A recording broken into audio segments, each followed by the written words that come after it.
Hello, welcome to the second session on confounding, where we'll talk about how to address confounding. In any epidemiological study, we can control or adjust for confounding factors. Of course, first we need to identify them, either at the design stage of the study or at the time of analysis of the data that we would have collected. We could do both as well. In terms of addressing confounding or confounding factors at the design stage, what that means is when we are designing a study, we are writing the protocol for the study, whether it's a cohort study or a case control study or a randomized or an unrandomized, non-randomized trial, we would need to consider certain aspects to be able to take care of confounding right at the stage of designing so that it doesn't create any issues in the later part. We have three ways in which we can do this. We can do what is called as restriction, we can do matching, and lastly, we can do randomization. Now, what does each of these three mean?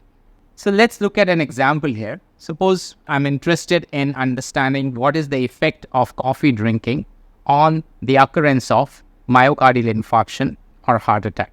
And based on literature, I understand that smoking is an independent risk factor for myocardial infarction. It can cause myocardial infarction irrespective of whether a person is a coffee drinker or not. I also know from literature and from the context in which, or from among the study population in which I'm doing the study, the people who smoke are more likely to be coffee drinkers. And hence, smoking as a third factor actually fulfills all the three criteria for a confounder. So theoretically speaking, smoking is a potential confounder for the effect of coffee drinking on MRI. But we would always want to statistically understand and identify whether the association between the coffee drinking and MI could be due to a confounding effect of smoking. As I mentioned, we could address this issue at the design stage when we are designing a study. So the first thing we could do is we could do restriction. What would that mean is that I would restrict my study population only to either smokers or non-smokers, right? So that means there won't be any imbalance in the distribution of smokers in the two groups that I would be studying. They would all be either smokers or they would all be either non-smokers. And hence, I would have nullified the confounding effect of smoking on the effect of coffee drinking on MD, right? Another approach I could take is I could do matching. Now, suppose I'm doing a case control study in which we have cases are those who have experienced MI, controls are those who have not experienced MI, and then I'm going to look at their exposure to coffee drinking. What matching would do is I could match the cases and the controls on their smoking status, right? There could be different ways in which we could do this matching, which we will see in other sessions. But I could make sure that if I have a case who's, say, a smoker, I would have a control also who's a smoker. If I have a case who's a non-smoker, I would match them to a control who's a non-smoker and so forth. Or over on, I would have an X distribution of smokers in the cases, and I would have a similar distribution of smokers among the controls. This is the process of matching. And again, what this would do is this would make the distribution of smoking, the potential confounding factor, similar between my cases and controls, and helps nullify any confounding effect that may occur due to smoking. So that's another approach to think. So which means I would have designed a matched case control study for this purpose. Thirdly, I could do what is called as randomization, which basically means is that if I have my study population, randomize my population into coffee drinkers and non-coffee drinkers, and in the process of this randomization, I would hope, depending if I've done my randomization appropriately, that the distribution of smoking or smokers among the coffee drinkers and the non-coffee drinkers would be similar and helps nullify the effect. And then when I follow these people up to look at whether how many get an incidence of myocardial infarction, whatever effect that I would get would not be confounded due to smoking. Now, Of course, we could do any of these things, but each one of these has its own issues. When to understand that in more detail, if you're doing restriction, we could do the restriction if we don't mind losing generalizability of our study findings. So essentially, if you were to do the study of coffee drinking on the effect of coffee drinking on MI and restrict it to, say, non-smokers, then whatever is the result of the study in terms of the effect of coffee on MI can only be, you can make the inference only for non-smokers. You cannot then extrapolate those findings to smokers. So which means you would have to do a separate study if you wanted to know the effect of coffee drinking on MI among smokers. So essentially your objective is changing. So if you wanted to know overall what happens, what is the effect of coffee on MI, but then when you restrict, your question becomes what is the effect of coffee on MI among non-smokers, which is probably not what we wanted to start with. If you don't mind losing that generalizability, that should be fine. Also remember that here we're talking of one confounding factor. Now, if there are several confounding factors and we want to take care of all of them through this process of restriction, we would have to restrict on so many factors, right? And once we start doing that, which means our ability to identify the study population which do not have smoking, X, Y, Z, other confounding factors would make it a bit difficult and cumbersome and tedious to actually find the study participants, an appropriate number of study participants. Coming to matching, again, although matching seems to be a good idea in order to take care of confounding, we should take it with a bit of a caution, because when we match on, say, one particular confounder, we may have inadvertently matched people on other factors also, and we don't know whether those factors were confounders or not, or they were part of the causal mechanism, etc. So, which is what is called as an issue of overmatching, either inadvertently or knowingly. And again, so there may be an issue with matching. So we have to be careful when we're doing matching. And again, there would be an issue of now if you have to match on multiple confounding factors, again, it's a logistics issue in terms of being able to match people on several other factors other than their exposure status. Lastly, in terms of randomization, of course, randomization we know is possible only if you're doing a trial. And all research questions are not amenable to trials, right? Even in this example of coffee drinking and MI, if you decided to do a trial, what that would essentially mean is you would randomize a certain people. So you would ask a certain group of people to not drink coffee. You would make a certain group of people to drink coffee and then follow them up and so forth, which probably is not appropriate ethically, which probably is much more difficult to do. Now, even if you could do randomization and you could do a trial, again, as I said, the randomization may or may not work depending on how good and how appropriately it was done and whether your study was large enough to be able to balance out these other known and unknown confounding factors through the process of randomization. So each one of these approaches to addressing confounding at the design stage has its pros and cons, and you'd have to think of what is feasible and what is appropriate for you for a particular study that you are planning to do. So what else to do? Now, if you could do that, you could take care of your confounding factors at the design stage. Or if you're not able to do that, we could do something at the analysis stage. However, keep in mind that if you want to take care of confounding and confounding factors at the analysis stage, what that means is that you should have data on those confounding factors. And the only way you would be collecting data on those confounding factors if at the time of writing your protocol, at the time of designing your study, you have done an appropriate review of literature, you know the context, you know the population setting, and you can identify the potential or the important confounders that could bias the causal effect of the exposure on the outcome of your interest. So once you've identified that, then the time of making your study questionnaire, your data collection tools, you would then put these variables also there so that data is collected on these potential confounding variables apart from the exposure and the outcome that you want to collect data, right? So let's assume that yes, you've done that. When you're writing the protocol, you've put all that in place. And so yes, you would have data, and hence you could do something at the time of analysis.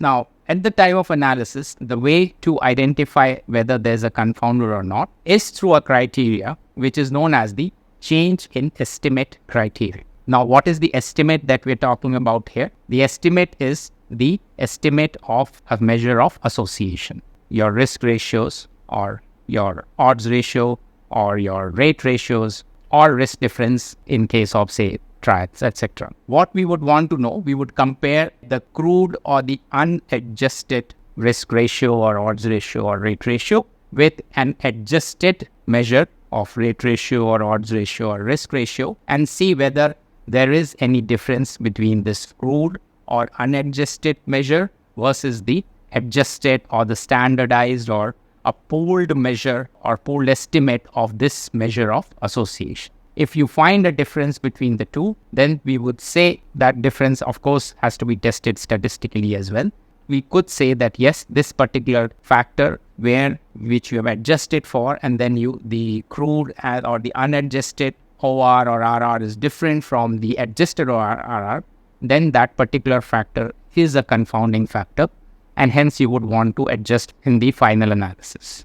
Now, in order to do that, there's another analytical approach that we would be using is what is known as stratification, stratifying your analysis by these confounding factors. We'll see that more in detail. And then finally, when you have multiple such confounding factors and you have to adjust for more than one confounding factors, just stratification might be difficult or might even be not possible or might not give you enough power in terms of the data that is available.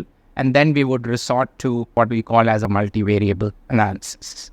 So how do we identify the confounders and then eliminate them by adjusting? What are the steps that we need to do? To do that is what we'll see now. So the first step to do is to conduct a crude analysis. And what that means is we calculate the crude measure or the unadjusted measure of association, whether it could be an odds ratio or the risk ratio or rate ratio or the incidence rate ratio, depending on your study design.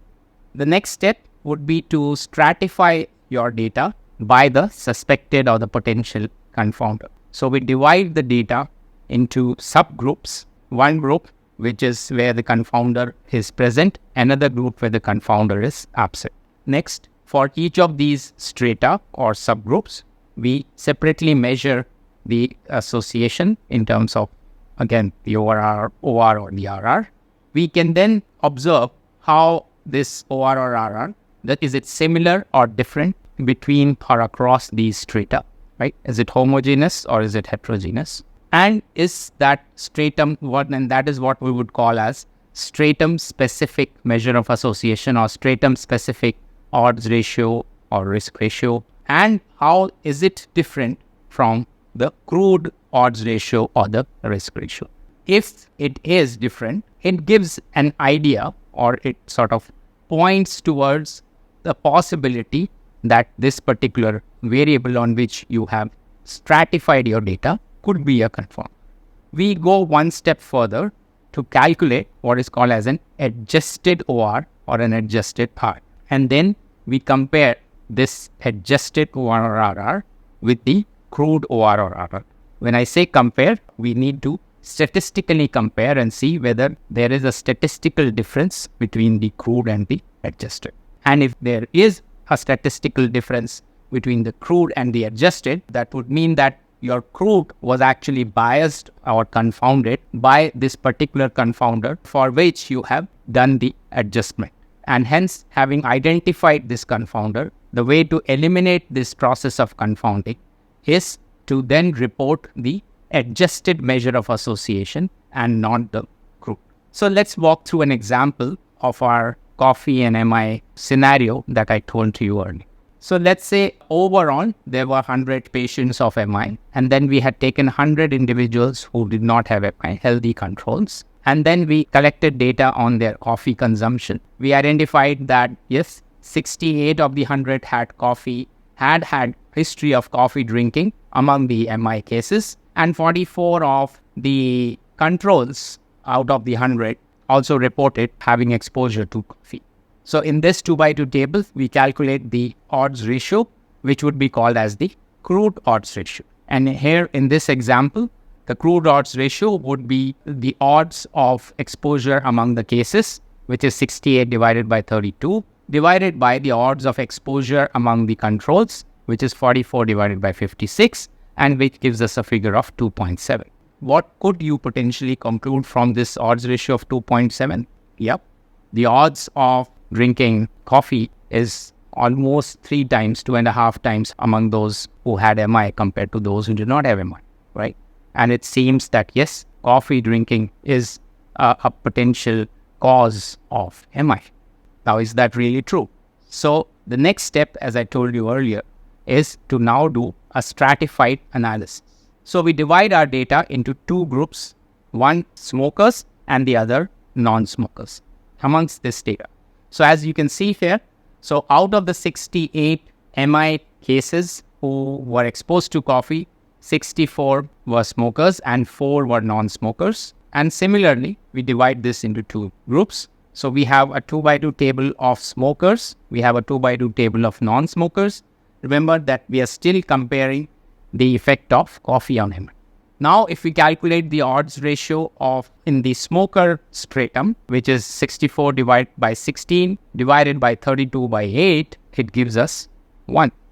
And if we do the same thing among non-smokers, again the odds ratio among the non-smokers for the effect of coffee on MI or the association between coffee and MI is again equal to 1. Now, these 2 odds ratio are what we refer to as the stratified odds ratio. So we have stratum 1 of smokers, we have a stratum 2 of non-smokers, and we have 2 stratified odds ratios, which is here incidentally, both happen to be 1. And what do we know about odds ratio equal to 1? The inference that we would make from this is that there is no association between coffee and MI. And here it says that whether they are smokers or whether they are non-smokers. Interesting, right? But then just based on this, can we conclude that smoking is a confounder? It gives us an idea, but probably we need to go one step further. Also, as I said, the next step is to compare. So one is to compare your stratum-specific odds ratios or the risk ratios. Here, odds ratio as an example. So we see that they are both similar, fine. And then we also compare it with the crude. And we see that the stratum-specific odds ratios are different from the crude. So which again is a pointer that probably smoking could be a confounder for the effect of coffee and MI. So as I said, the next step would be to calculate. Now we want an average measure of odds ratio for the 2 strata. If we combine the 2 strata, what would be an average of this 2 stratum-specific odds ratio? For that, we need to calculate a weighted average because here between the 2 strata. One of the ways to calculate the weighted average or a pooled estimate of odds ratios or risk ratios is what is known as the Mantel-Hansel adjusted ratio. We see the formula for the Mantel-Hansel adjusted risk ratio, and we have a similar formula for the Mantel-Hansel adjusted odds ratio. Of course, you don't need to worry too much about this, but this is just when you do, of course, you would be using some kind of statistical software to do your analysis. And what I'm trying to just tell you here is that this is the way in which your software would be calculating the adjusted odds ratio or the adjusted risk ratio. We could also calculate it manually. It's not that difficult as such.